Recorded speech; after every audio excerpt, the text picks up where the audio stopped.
Ninja ZKSC. June 1, 2026. 5 weeks after the KelpDAO exploit, the story has a tidy ending. Kelp recovered, and every protocol involved has begun hardening itself. This piece is a reply to Lido's Kelp Incident Review, published May 21st, and it makes one argument: contagion travels along edges, not nodes. What each protocol repaired was its own node. The dependency graph that actually carried the damage, the single map that spans protocols, is still undrawn. By anyone. First, credit where due, the recovery is real. KelpDAO restored its backing ratio to 100.01%, redemptions run normally, and the lockbox is now secured by both Layer 0 and Chainlink. Lido's EarnETH vault reopened on May 15th, with the final loss, 143.98 ETH, covered in full by the DAO's first loss layer. Aave's DAO voted to liquidate the attacker's frozen funds. The incident is, officially, resolved. But look at what was repaired. Each protocol fixed its own node. Not the edge that carried the damage between them. Rewrite the Cascade as structure. The attacker minted rsETH with no backing, so the asset's backing chain broke. Aave's rule, rsETH can be posted as collateral to borrow WETH, is a collateral edge.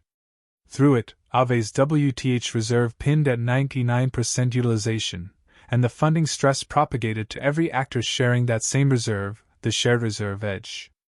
And at the end of that path, someone who never touched rsETH at all could no longer withdraw their money. Trace that last line concretely. Take someone who had simply deposited into the Fluid Light vault. They held no rsETH. They never opened a position on Aave. All they held was a vault share.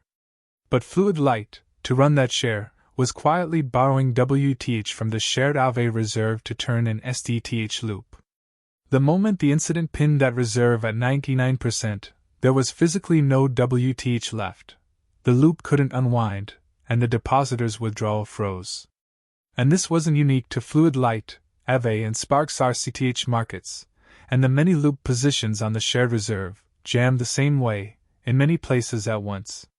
Note the key fact: from the attacker to you, money never moved directly even once. Damage travels along edges, structural dependencies, not nodes, individual positions. That's the starting point of the dependency graph view, and the 4-edge model implemented in Ninja SPF, Systemic Position Foresight. One active edge, your actual holdings, plus 3 latent edges, the collateral edge, the shared reserve, and asset backing. The entire incident can be reconstructed, exactly, as a single traversal across those 4 edge types. Now, the industry debate. Lido's review is a serious, industry-facing proposal, 7+ framework changes, and Aave's governance thread runs to 153 posts across 60 participants. Line up the measures: borrow caps, rate limiting, cooldowns, isolated pools, reputation-tiered borrowing, supply-side monitoring. Every one apt and necessary. And every one shares a vantage point. How do I make my own protocol, my own node, harder? Naturally so, a protocol can only take responsibility inside its own boundary. But that's exactly where the blank remains. Aave can't see inside Fluid Light. Fluid Light can't see Aave's whole reserve. The cascade ran across the walls, and the cross-boundary edge falls into no one's remit. Not through negligence. By structure. Here's the encouraging part: read Lido's 7 changes one by one, and each maps onto an edge of the same graph. Direct supply-side monitoring is the asset backing edge. Second-order effects as first class is the shared reserve edge. Deeper recursive strategy review is path simulation along edges. Decoupling yield from exit quality is node stress scoring. High APY is not the same as safe. Lido got to this graph. Aave got here. We got here. That's less the arrival of a competitor than the best evidence the category is real. But each party can only draw the fragment inside its own remit, and the fragments don't naturally connect into a single picture. The value sits in the latent edges. The active edge, who holds what, is visible to anyone, call positions of, and you have it. What carries the damage are the three latent edges, relationships that bind you structurally even though no money moves. The one that bites is the hub reverse lookup on the shared reserve. Treat the reserve as a hub, and enumerate, in reverse, every actor holding a position on it. The risk you reach that way, you and the attacker are connected through the same WTH reserve, is one that walking your own positions will never reach. Protocol by protocol, anomaly detectors ring an alarm on a node. They cannot output this in principle. And the hard part isn't the primitive. It's connecting the scattered fragments into one sheet, across protocol walls. That sheet can only exist as a neutral, third-party layer. Once you can draw the graph as a single sheet, the views fall out of it. Query it from one node, and you get an actor's foresight, your next move at T+1 minute. Aggregate it, and you get a protocol's systemic risk. Replay it over time, and you get an incident overlay, the rsETH event in 4 phases. Reread Lido's freeze through this lens.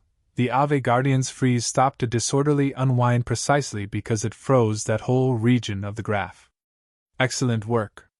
But the call had to be made by feel, without seeing which edges were live and how far they conducted.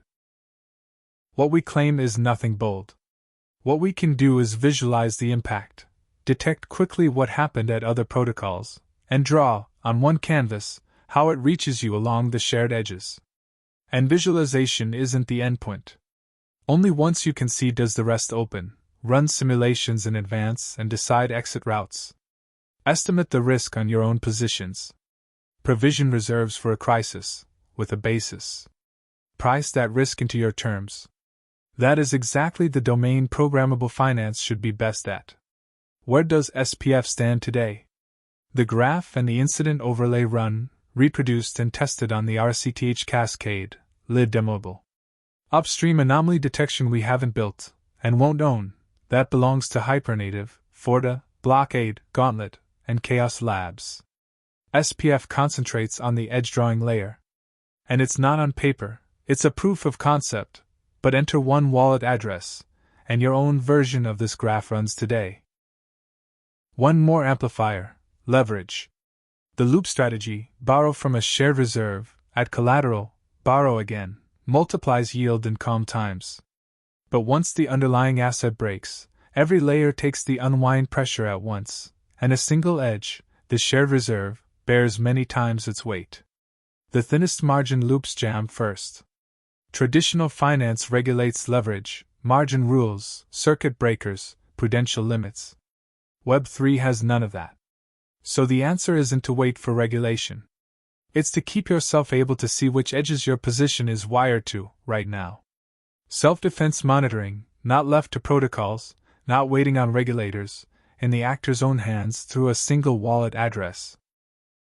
Which leaves one map, still undrawn. No protocol will draw it, because none has an incentive to map beyond its own wall. That's exactly why a cross-protocol dependency graph can only exist as a neutral, third-party layer. The way Bloomberg once gave markets a shared information substrate, and in doing so made every participant stronger, a DeFi dependency graph isn't an enemy of protocols. It's a common substrate that pushes them to the next stage. So, the call. If you're an operator running leveraged or loop positions, or a curator holding depositors, we'll give you a live demo. When the next rsETH-style incident comes, let's watch on screen, together, which edge the spillover reaches you from. And if you're on the protocol side, we're looking for partners. Let's work out, together, the design of visualizing what lies beyond your own boundary, as a neutral layer. This is our answer to Lido's review. That's the reply from Ninja and ZKSC. The SPF proof of concept runs today, and one wallet address is all it takes. Reach out on LinkedIn for a live demo, or at the usual address for proof of concept, investment, and grant conversations. Contagion travels along edges. Map them before the next incident. See you next time.